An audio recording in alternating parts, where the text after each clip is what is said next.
real cases before a real judge. And now, enter the courtroom of Judge Mathis.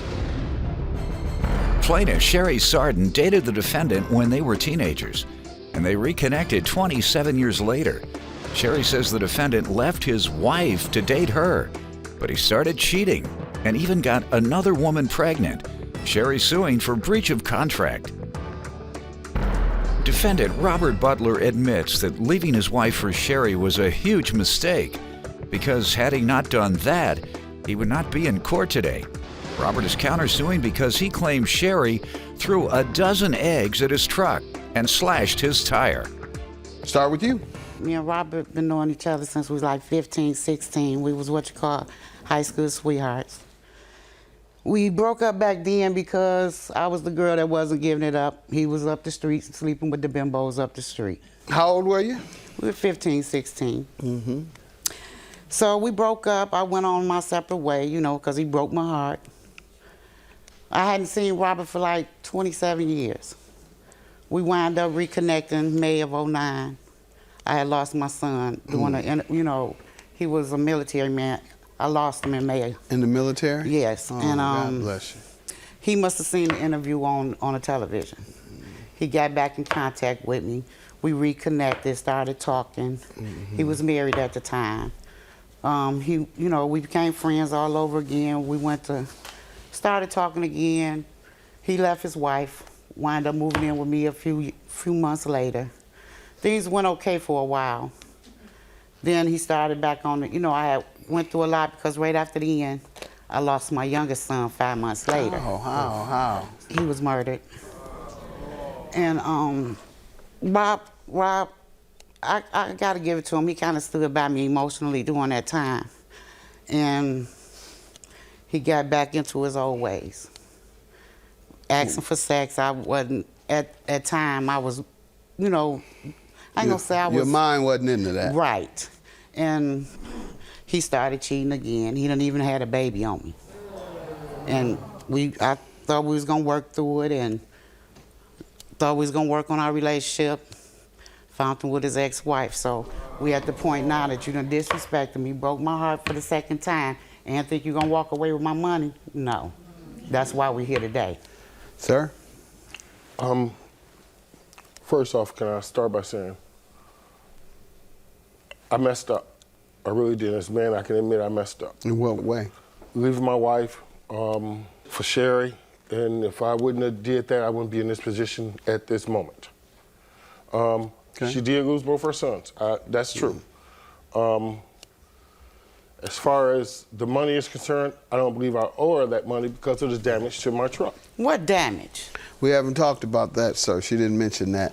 The breach of contract you're suing him about, what is that for? He wanted to, in 2010, he wanted to take his son on a family reunion trip. He didn't have the funds. I allotted him the funds to do that. How much? He promised to pay $2,000. The trip was $2,000.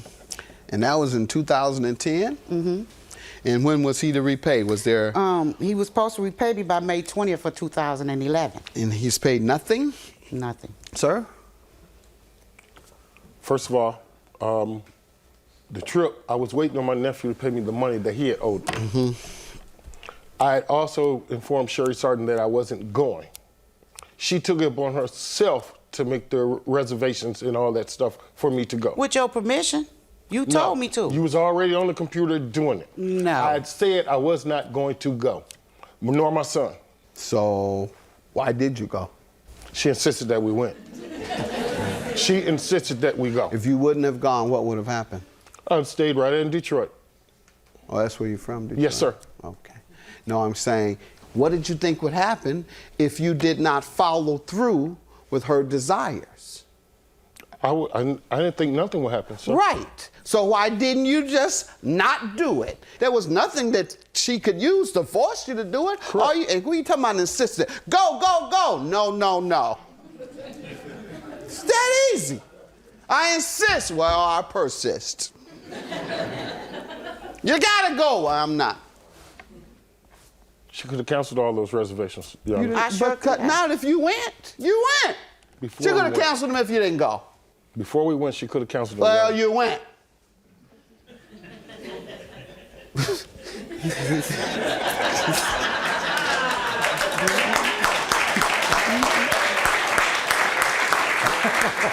I'm from Detroit too. No, I know what this is. You know. Where you from, man? What high school did you go to? Kettering. Kettering. You come up on the east side, tough area. How about you? Southeastern. Southeastern, tough area. You all come from some tough neighborhoods there. Let's see, sir. What are your counterclaims for truck damages? Oh, excuse me. I'm sorry, what's that? I'm sorry. I didn't finish with the 500 because I'm suing him for I'm sorry, you did 25. say 2,000. What's the 500? So I keep a big container where I save like quarters, nickels, and dimes. I thought you said that's where I keep my knives.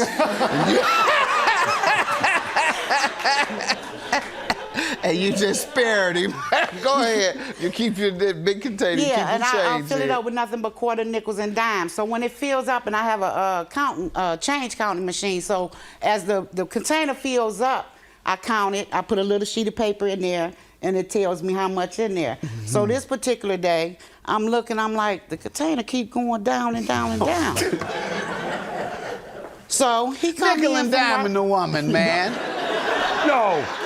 Yes. If you're gonna play for some money, play for some real money. You're not from Detroit. We don't nickel and dime, doctor. We get real money in Detroit. Go ahead. So when he came in from work, I'm like, Rob, you stealing from me now? He like, no, I ain't steal from you, but I did take the change.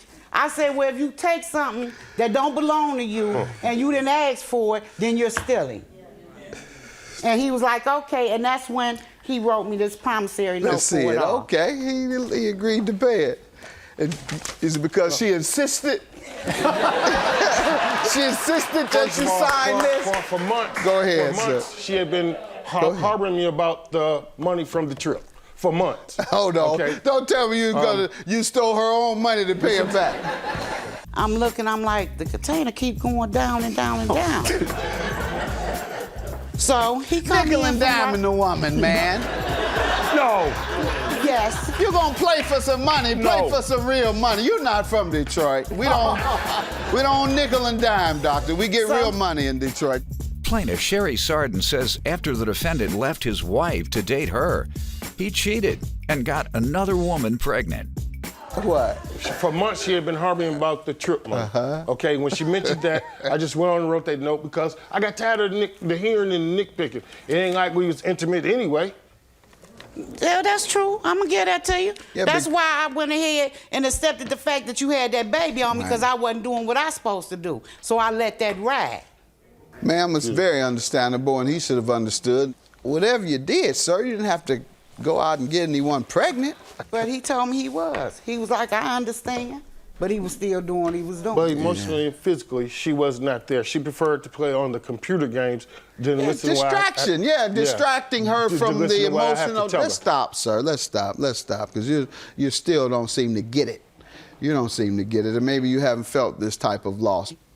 Most people would rather give their own life. I'm sure she would give her life to get her 2 sons back. Now, the damages, how does she owe you?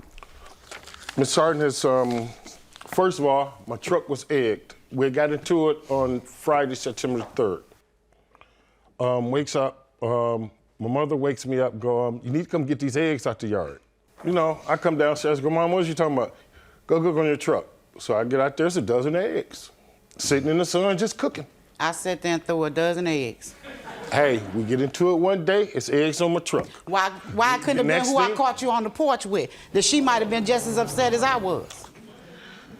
I doubt if that was the case. You had a baby with this woman, so that woman would be more upset. I had 2 with that woman. Oh, well, she would definitely be more upset. That's the ex-wife that he left me from. Left her for. She did it. Yeah. No, she didn't. She did. No, she didn't.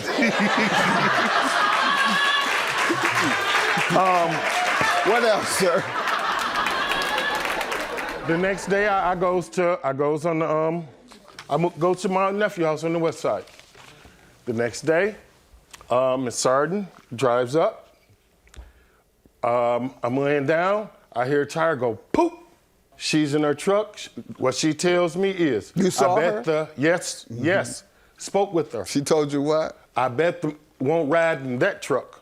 I'm sorry. Now, Your Honor, can I interrupt for 1 minute? If he gonna tell the truth, I did slice a tire. But I did it in front of his face and her face. The same night I caught them, I walked off his porch, got my truck. I was at the park, so I had one of them forks you turn the meat with. I know Went to my truck, got it. No question. Walked over to his truck, hit the tire, and I said, the can walk home now. That's what happened. That wasn't, hold on. No, that wasn't the day the tire was cut. Sorry? That wasn't the day the tire was cut. Let me have your estimates. Let me have your estimates. And by the way, sir, you got off easy. Yeah, the tire got it and not you. A Detroit woman with a knife, and the most she did is cut your tire. You know you got off easy. He's never tried to raise his arm at you, has he? He ain't crazy. You bring back. That's right. So he may be stupid. He may be stupid, but he ain't crazy. Exactly. Yeah. Now, sir, I see you wanted a whole new car. Here you had a whole new car paint, stucco, something about the roof. That's the roof of where the eggs that cooked on the roof of the truck. Well, you go take that to the mother women. Yes, I got some pictures took right afterwards that show ain't no damage done to his truck.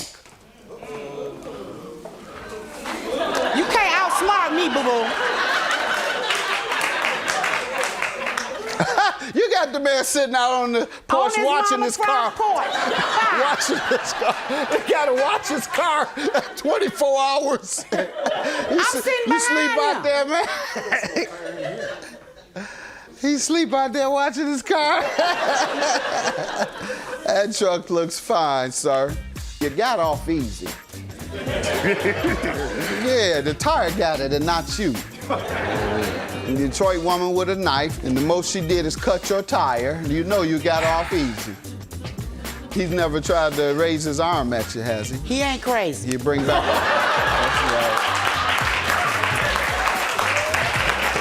Plaintiff Sherry Sarden says after the defendant left his wife to date her, he cheated and got another woman pregnant. I'm not giving you any egg money. I'll grant you the tire, for which she admits to doing, and you list even more than one tire, do you not? They come in a set. All right. So They come in a set. I'll give you the set, all right? $623.56. I'll grant you that. $2,500 is yours. Okay. Minus the $623.56 is hers. And sir, please be a little more considerate of her loss. And that's a terrible, terrible thing to go through. Yeah, he tell me I live in a shrine. Ain't that what you say? Why would you be telling the judge that? Because that's what you said, ain't it? Why would you be telling the judge that? Ain't that's what you said? That's just evil. No, that ain't evil. That's what you said. Did you say it? That's just evil. What? Because I'm proud of my kids. I never said you wasn't, Sherry. Never. Not one time. You feel very, very bad for her loss, I'm sure. I do. Yeah, so whatever. I really do. Yeah, whatever he may have said, ma'am, in anger, he certainly didn't mean that. People say things in anger that they don't mean. I'm sure he didn't mean that. He's hurt. I didn't say he didn't care. You know, I do know. Okay. He do care. All right. God bless you. Good luck to you. Thank you. All right. Have a good day.